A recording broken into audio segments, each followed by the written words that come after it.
Hello and welcome to another Daily Academy podcast. I'm Big Italy 42, joined once again by Christopher Ruckus. We're talking advanced bankroll management. This is chapter 5, and this one is all about risk, understanding risk, how to avoid it, how it impacts you each night, how it impacts you in the long term. So why don't you go ahead and get us started here, Chris, telling us a little bit about risk. Yeah, so this chapter is not exactly what you would think with a bankroll chapter because it's not even talking about your bankroll. It's the impact of risk on your bankroll. So, for example, it doesn't take a genius to know there's risk. Injuries, we're wagering on human beings. You can't control that kind of stuff. Weather, I mean, you can't predict the weather. You can't even, it could have the worst storm and it might pass. So that's just two really easy ways to understand risk and I guess look at risk. But with that goes targeting players in bad matchups or situations. Weather, late scratches, injuries. All of that is risk. So with risk comes two really great things. I shouldn't say two great things, but two items. Item one, low ownership.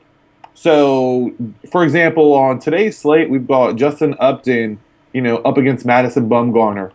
Smashes lefties. Great play from a numbers aspect, but he has a perceived bad matchup, which is risk. He is playing depends who you talk to, but a good pitcher, Madison Bumgarner.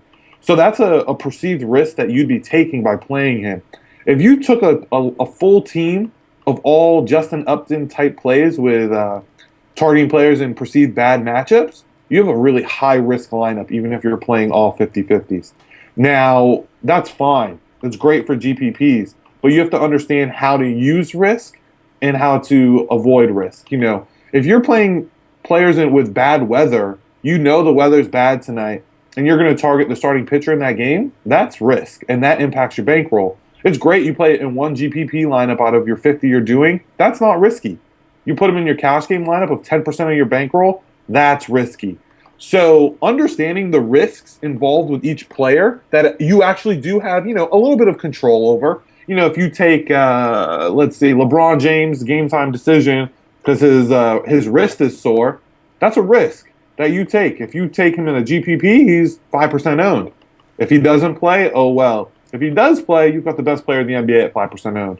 So this article is entirely about what the risks are and the impact on your bankroll. So it doesn't take a genius to know that you take a bunch of high risk players. So there might be good players in bad matchups, game time decisions, questionable, bad weather, the list goes on. If you make a lineup full of those players, your bankroll will go down. I don't care who you are, unless you've got the Back to the Future Sports Almanac, you just will lose money. You will lose money. Now, using those players, mixing them in here or there, that's how you use the risk to benefit you and not, negatively impact your bankroll.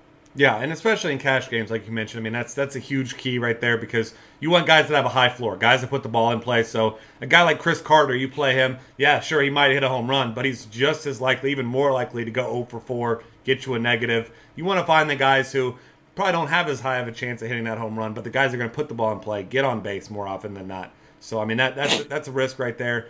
Certainly different strategy for GPPs and cash games, like you mentioned, depending on how many games entries you have, but yeah, I mean, understanding the risk is the real key here. Yeah, no, and I mean, if we want to go sport dependent, we can say, an NBA risk in a matchup might be taking a good point guard, like a Kyrie Irving. Give me another a decent point guard, like a Brandon Jennings, Kyrie Irving type player that is playing Patrick Beverly or Chris Paul. Yep. They could blow up, but that's risk. In football, that's taking maybe taking a player that scores his touchdowns, a receiver on 20-yard plus routes. Yeah, or playing against the Seahawks.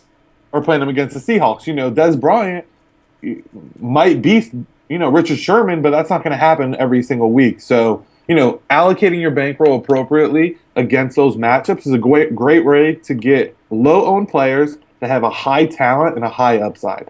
Yeah, absolutely. And with that, that's going to be your summary here of this strategy article. So if you have any questions, find Chris on Twitter at SpaceJam23DFS.